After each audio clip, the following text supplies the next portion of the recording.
Welcome to the 119th episode of the hot issue. दोस्तों, आप जैसा कि जानते हैं, हज़ारा कम्युनिटी के जो 11 मज़दूर शहीद किए गए थे, मच्छ की कान से निकाल कर उनके गले काटे गए थे, उनके लवाहिकीन आज चौथे रोज़ भी अपने जो प्यारे हैं उनकी लाशें लेकर वेस्टर्न बाईपास जो है कोयटा सिबी जैकोबाद हाईवे उसके ऊपर अभी भी बैठे हुए हैं।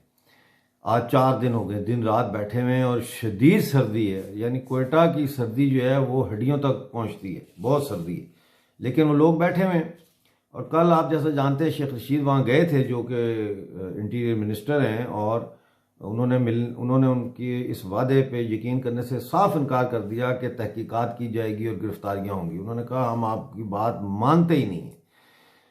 तो उनका मुतालबा है कि इमरान खान साहब जो है वो वहाँ पे जाएं और उनसे डायरेक्ट बात करें। लेकिन इमरान खान कैसे जाए? इमरान खान ने तो अभी तक इन मरने वालों के लवाहिकीन से अफसोस तक नहीं किया, यानी कॉन्डोलेंस तक नहीं की। तो इमरान खान जो है वो उसका हाल बहुत बुरा होगा। मुझे लगता है आने वाले ज़माने में उसका वही हाल होगा जो कर्नल कद्दाफ़ी का हाल हुआ था।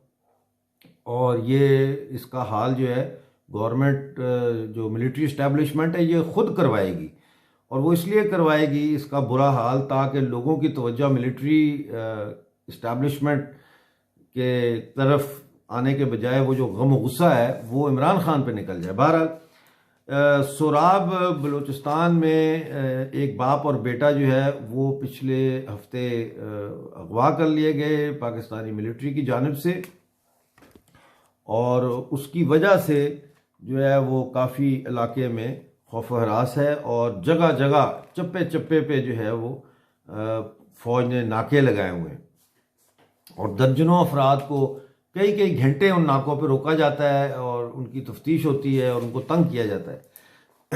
उसमें ख़वातीन भी, बेचारे बच्चे भी, सर्दी आपको पता है कितनी ज़्यादा है। अच्छा, इसके अलावा एक इम्पॉर्टेंट आप लोग ज़ाहिर है जानते हैं कि ख़बर ये है कि कतर में जो है दोहा है वहाँ पे मुज़ाकरात हो रहे हैं तालिबान के और अफगान गवर्नमेंट के। इस हवाले से जो यूएस के जो स्पेशल रिप्रेजेंटेटिव हैं, यूएस एनवॉय के जो रिप्रेजेंटेटिव हैं खालिद ज़ाद, वो गए थे एक्सक्यूज़ मी कल अफ़गानिस्तान अपडेट लेके आज सुबह, और उन्होंने मुख्तलिफ लोगों से वहाँ मुलाकात की। लेकिन उनके शेड्यूल में था कि उन्होंने प्रेसिडेंट अशरफ गनी से भी मुलाकात करनी है, लेकिन अशरफ गनी ने मिलने से इनकार कर दिया।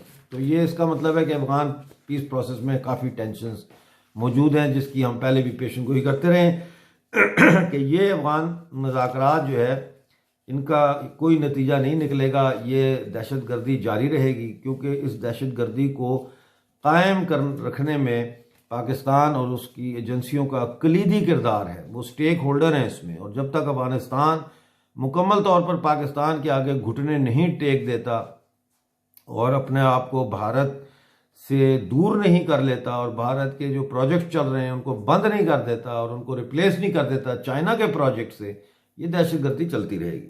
तो इसके लिए ज़रूरी है कि दहशत गर्दी को ख़त्म करने के लिए जो इसको कायम रखे हुए हैं उनका क़याम ख़त्म किया जाए।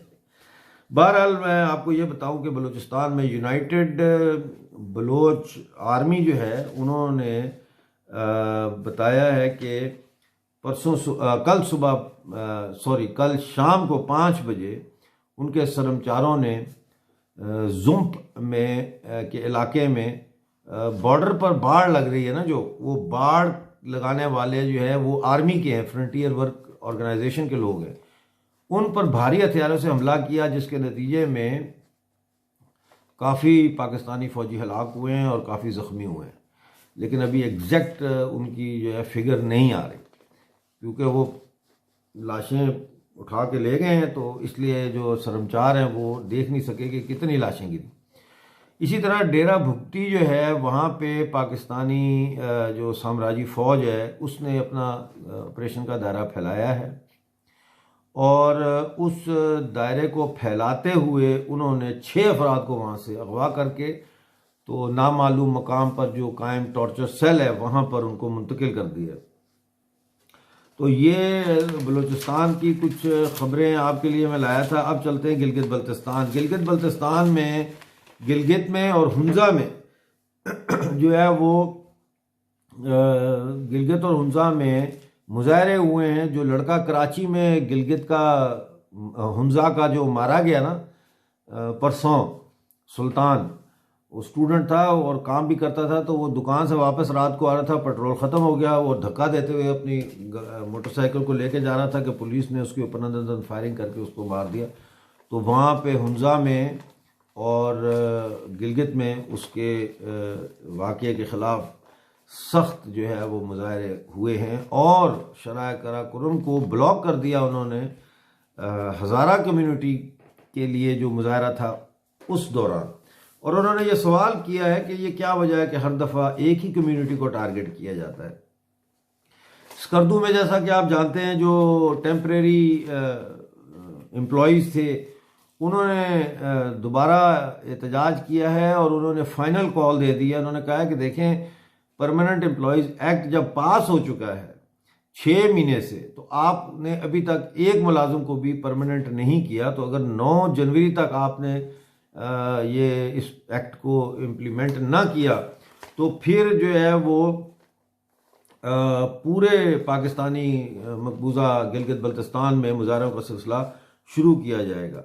इसी तरह से मैं आपको गिलगित की एक ख़बर सुनाऊं। आप कहेंगे कि अच्छी ख़बर नहीं सुनाता, तो देखें जो मकबूजा इलाके होते हैं वहाँ से कभी अच्छी ख़बर नहीं आती। वहाँ से अच्छी ख़बर वही आती है जब लोग मज़ामत करते हैं। जैसे अच्छी ख़बरें ये बलूचिस्तान से आपको मिलती नहीं है, ये मिलती हैं ना, मैं देता हूँ आपको कि जी वहाँ पे सरमचारों ने ये कार्रवाई की और फ़लानी जगह पे ये कार्रवाई की, तो ये अच्छी ख़बरें। लेकिन गिलगित बल्तिस्तान से अनफॉर्चुनेटली अभी तक कोई अच्छी ख़बर उस तरह की नहीं आ रही। मज़ामत हो रही है लेकिन उस तरह की हौसला अफजा ख़बर नहीं आ रही कि जहाँ पे उस मज़ामत की कोई सिमत हो, कोई डायरेक्शन हो। बहरहाल गिलगित के अस्पतालों से आपको याद है मैंने आपको बताया था कि डिप्टी कमिश्नर के हुक्म पर गिलगित से और स्कर्दू वगैरह से हीटर्स निकाल लिए गए और लोड शेडिंग का मुकाबला करने के लिए जो इलेक्ट्रिकल अप्लाइंसेस हैं यानी बिजली के जो आलात हैं उनकी ख़रीदो फरोख्त पर पाबंदी लगा दी गई थी। तो गिलगित हॉस्पिटल में हीटर्स नहीं हैं अब और दरवाजे और खिड़कियां खुली हैं और वहाँ लोग सर्दी से ठिठुर रहे हैं और कंबल और तकिए इतने गंदे और गलीज हैं कि वो नाकाबिले इस्तेमाल हैं। तो अब वहाँ पे गिलगित के हॉस्पिटल से ये खबर आ रही है कि वहाँ पे मरीज जो है सर्दी से ठिठुर ठिठुर कर मर रहे हैं, विच इज़ वेरी सैड। और दवाइयाँ भी नहीं हैं वहाँ पे। आखिर में स्कर्दू में मैं आपको बताऊं कि 45 किलो एलपीजी गैस का जो सिलेंडर है वो 1500 से 1900 तक उसकी कीमत हो चुकी है, वो बिक रहा है। जबकि जो लकड़ी, सूखी लकड़ी होती है, क्योंकि लोग लकड़ी भी जलाते हैं, तो सूखी लकड़ी जो है वो 800 रुपये से बढ़कर तो 1200 रुपये, कई जगह पे 1500 रुपये किलो, 1500 रुपये मन के हिसाब से फरोख्त की जा रही। तो इसमें फिर गरीब आदमी तो नहीं ले सकता ये लकड़ी, तो लोग जो है वो घर का फर्नीचर जलाने पे मजबूर हो गए हैं, घर का लकड़ी का सामान जलाने पे मजबूर हो गए। बड़े हालात कशीदा और बड़े हालात ख़राब हैं।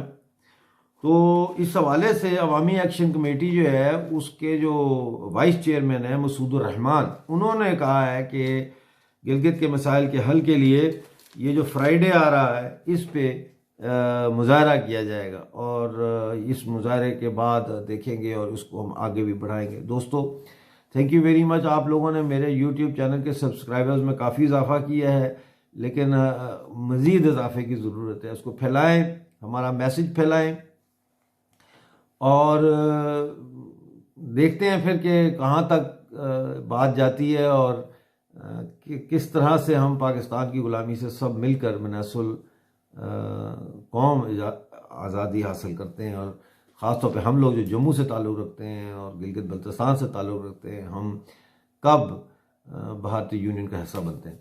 दोस्तों, साथियों, आज का प्रोग्राम देखने के लिए बहुत शुक्रिया। जय हिंद। अपना बहुत सारा ख्याल रखिए।